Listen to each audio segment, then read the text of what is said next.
अस्सलाम वालेकुम, आप देख रहे हैं इनसाइड पाकिस्तान। मैं हूँ मोहम्मद ज़फ़ीर। आज ख़ास तौर पे बात करेंगे पाकिस्तान को माशी चैलेंजेस जो दरपेश हैं और उनका हल क्या होगा। ख़ास तौर पे ज़राअत के शोबे में किस तरह बेहतरी लाई जा सकती है। और वो मुल्क जो ज़रूरी तौर पे इतना ज़रखेज़ है और उसके बावजूद फ़ूड सिक्योरिटी और फ़ूड के हवाले से तहफ़्फ़ुज़ात हैं। लोग आटे के हसूल के लिए अपनी जानें दे रहे हैं। क्या वजह है कि ये मुल्क तरक्की नहीं कर सका, जो कि हमने देखा बांग्लादेश हमसे बहुत बेहतर है, भारत हमसे बहुत बेहतर है। और उसकी वजह ये है कि उन्होंने अपने अपने डिपार्टमेंट्स में ख़ास तौर पे ज़राअत के ऊपर बहुत ज़्यादा फोकस किया और इस चीज़ को अपनी इकॉनमी की एक रीढ़ की हड्डी के तौर पे लिया। और आज हम देख रहे हैं कि उन्होंने अपनी इकॉनमी को बेहतर किया। इस डिपार्टमेंट में कुछ इस्लाहात की जा रही हैं और वो क्या इस्लाहात हैं, कैसे ये पाकिस्तान के लिए एक ज़बरदस्त काम होगा और पाकिस्तान की जो इकॉनमी है वो बूस्ट करेगी। ख़ास तौर पे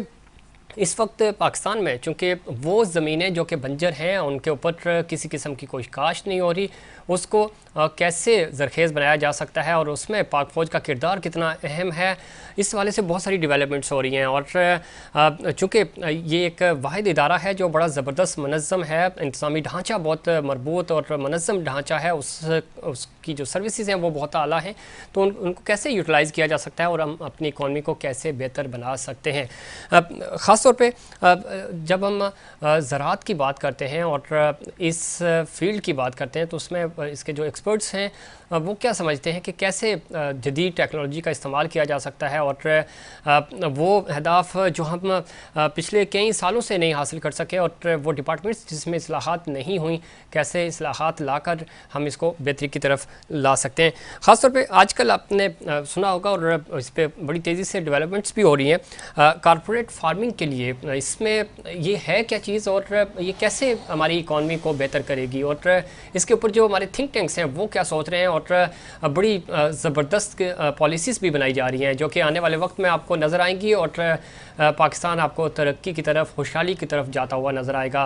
पाकिस्तान का पोटेंशियल है ज़राअत और ख़ास तौर पे जो हमारे जंगलात हैं, हमारा जो नहरी निज़ाम है, दुनिया का बेहतरीन नहरी निज़ाम है, उसको कैसे हम काबिल अमल बनाएंगे और उसका कैसे फ़ायदा उठाएंगे।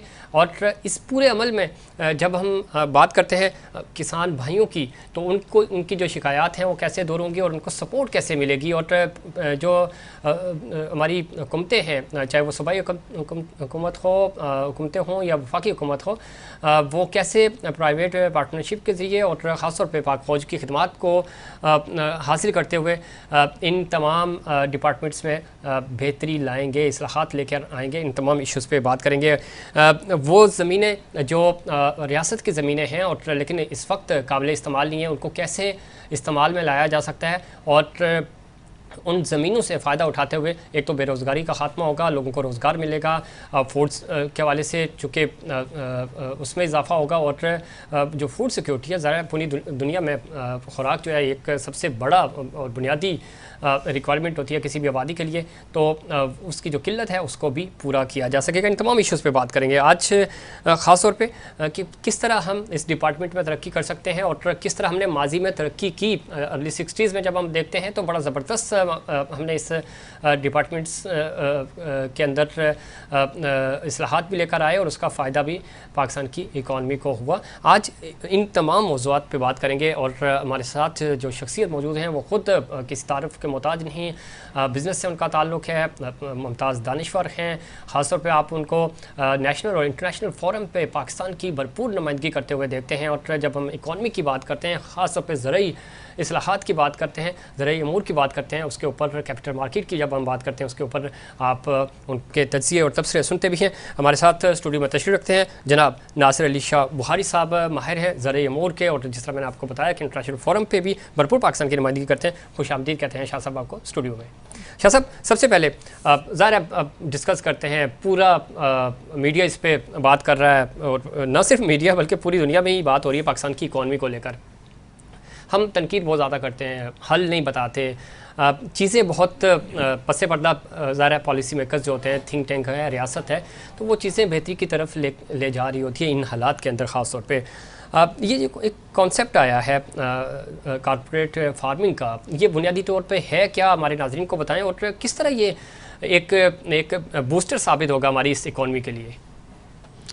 आपने सही फरमाया है, चैलेंजेस जो हैं वो अपनी जगह पर मौजूद होते हैं और फिर उन चैलेंजेस को हल करने के लिए जो साहिब अक्ल, दानिश और हुकूमतें हैं वो सब मिलती हैं और उस पर जो है अपनी सोच विचार के बाद एक नई पॉलिसी लेके आती हैं। हमारी ज़राअत का बुनियादी मसला ये है कि हमारा जो फार्म साइज़ है वो बहुत ही दुनिया में जो एवरेजेस हैं उसमें बहुत ही कम है। यानी हमारे पास जो 87-8% जो है वो ज़मीन छोटे छोटे ऐसे जो काश्तकार जिनकी होल्डिंग्स जो हैं वो 5 एकड़ 6 एकड़ पर हैं। ठीक है। दुनिया की एवरेज जो है वो 12% है।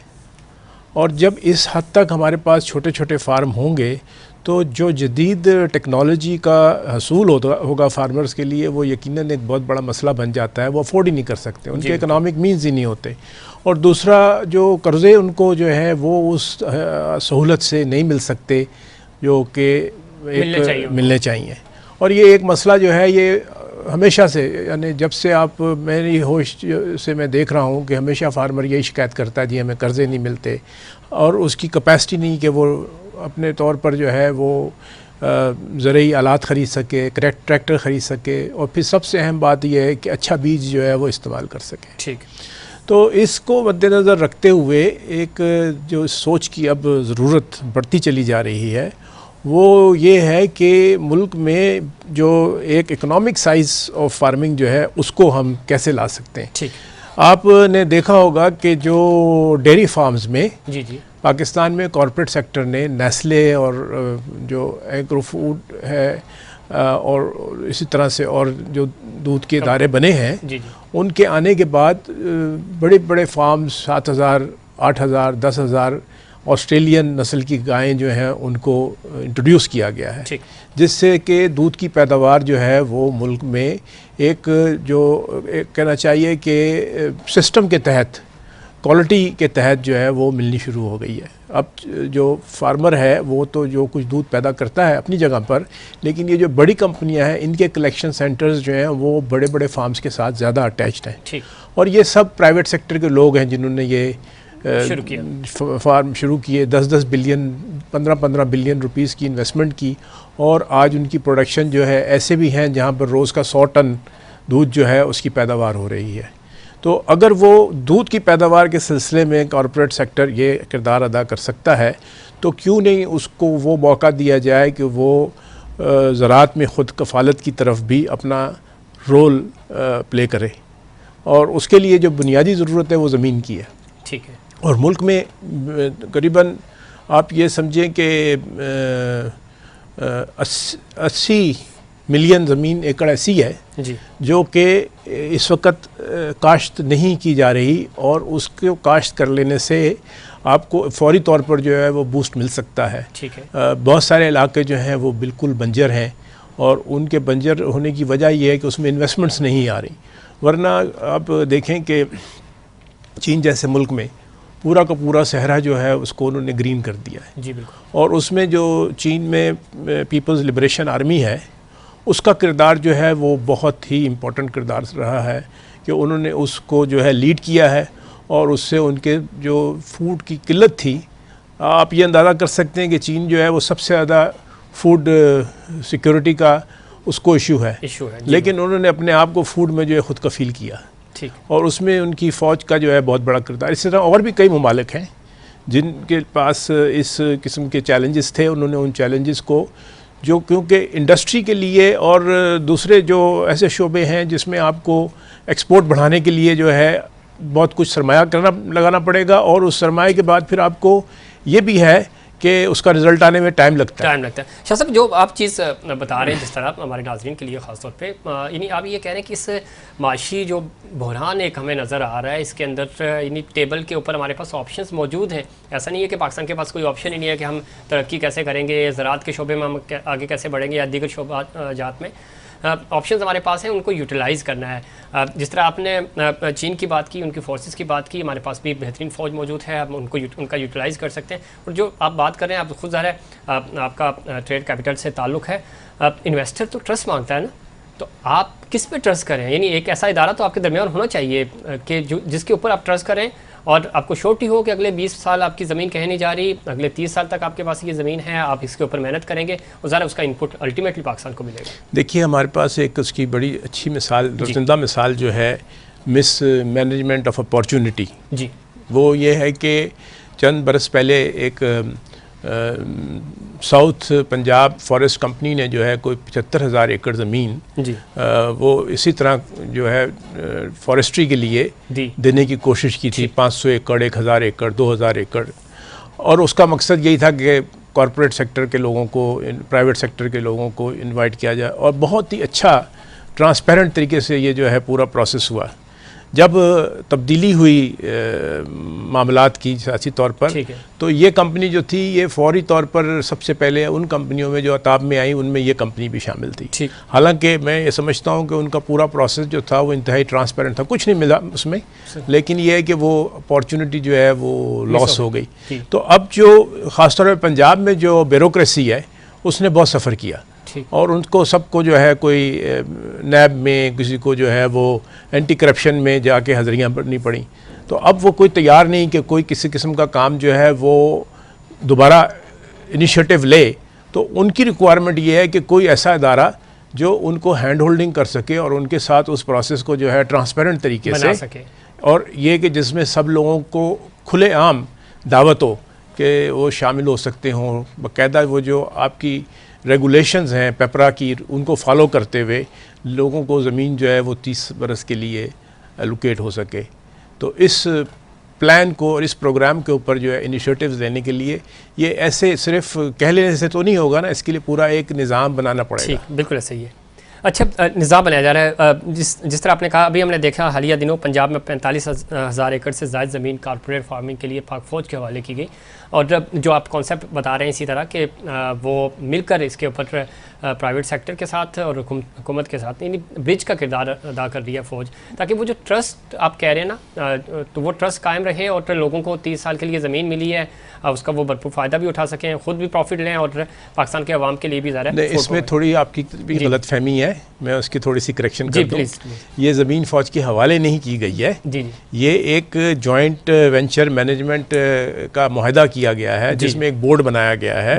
वो बोर्ड जो है उसमें हुकूमत पंजाब के जो चीफ सेक्रेटरी हैं वो और उनके जो मुतल्लिका और सेक्रेटरी हैं वो महकमा जात वो और फ़ौज की तरफ से जो है कुछ लोग जो उसमें शामिल किए जाएंगे, जिनका काम सिर्फ ये है कि उस प्रोसेस को, जो कि प्रोसेस इनिशिएट किया जा रहा है कॉर्पोरेट फार्मिंग को लाने के लिए, उसको जो है वो मैनेज करें। ठीक, लेकिन फ़ौज के पास फिजिकली ज़मीन की ट्रांसफ़र नहीं हो रही, नहीं है, ओनरशिप नहीं है, बिल्कुल, हाँ, क्योंकि लेकिन जब आप कहते हैं ना हवाले की गई तो उससे लोग गलतफहमी में चले जाते हैं कि हाँ, लेकिन ये कि फ़ौज को एक कहीं ज़मीन भी नहीं हवाले की कर रही है दोनों लोगों को। सिर्फ वो जो जॉइंट वेंचर मैनेजमेंट बोर्ड है वो इस बात को इंश्योर करेगा कि ये पूरा सिलसिला जो है ये एक ट्रांसपेरेंट तरीके से और एक पेपरा रूल्स को फॉलो करते हुए जो इंटरेस्टेड पार्टीज़ हों उनको इनवाइट किया जाए, वो आके उसमें शिरकत कर सकें और मुल्क में जो है वो फार्मिंग को बाकायदा तौर पे।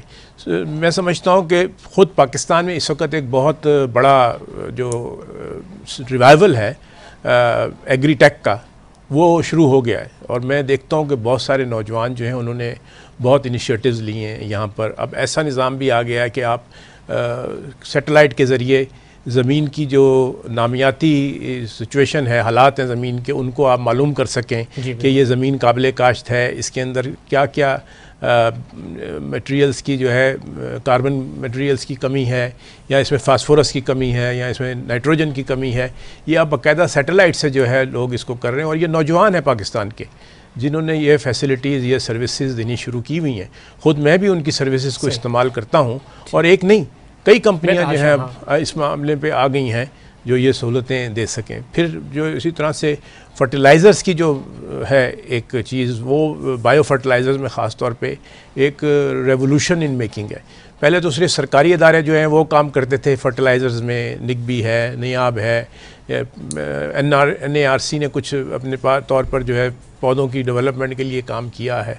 लेकिन इस वक्त जो आपको मैं बताऊं कि जो असल रेवोल्यूशन है वो यूथ की तरफ से जो इस वक्त लोग बाग एग्रीकल्चरल सेक्टर की तरफ राग़िब हो रहे हैं और टेक्नोलॉजी ला रहे हैं। जी, एक मोटिवेशन होती है। हमने देखा कि ज़ाहिर है थोड़ा सा ओपिनियन भी बनाई जाती है, टीवी टॉक शोज़ हों या वैसे सेमिनार्स हों, लोगों को और ख़ास तौर पे यूथ को मोटिवेट किया जाता है कि आपने किन प्रोजेक्ट्स पे काम करना है।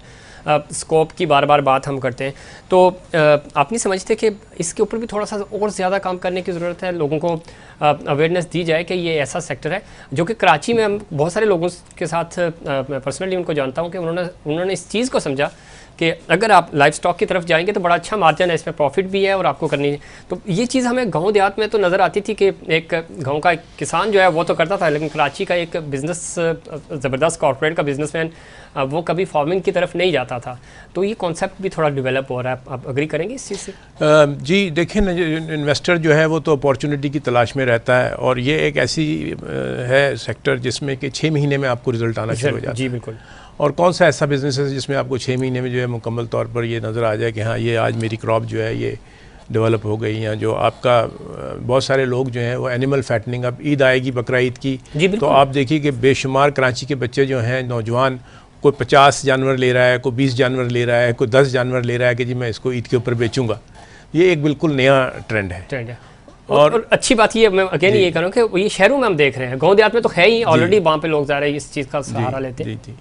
अच्छा, मैं कुछ ऐसी कंपनियों को भी जानता हूँ जो कि बड़ी बड़ी कंपनियाँ हैं, बड़े बड़े ग्रुप्स हैं, उन्होंने जो है ये एग्रीटेक की कंपनियों में इन्वेस्ट किया है। ठीक। और ख़ास तौर पे ये जो फर्टिलाइज़र सेक्टर की कंपनियाँ हैं उनमें भी, और ये जो आपकी सैटेलाइट के ज़रिए उनमें भी, और जो फार्म टू मार्केट का एक बहुत बड़ा कंसेप्ट जो है उसकी बहुत सख्त ज़रूरत है, क्योंकि फार्मर जो है उसको जो प्राइस उसके फार्म के दरवाजे पे मिलती है वो उससे बहुत मुख्तलिफ है जो आड़तिया उससे लेने के बाद जो है मार्केट में जाके बेचता है। सही। तो जो महंगाई का एक हम सब इस वक्त शिकार हैं, उसमें एक बहुत बड़ा मसला ये है कि हमारी जो सप्लाई चेन है उसमें 30% के करीब तो आपके पास जो प्रोडक्ट है वो ज़ाया हो जाती है, वेस्ट में चली जाती है।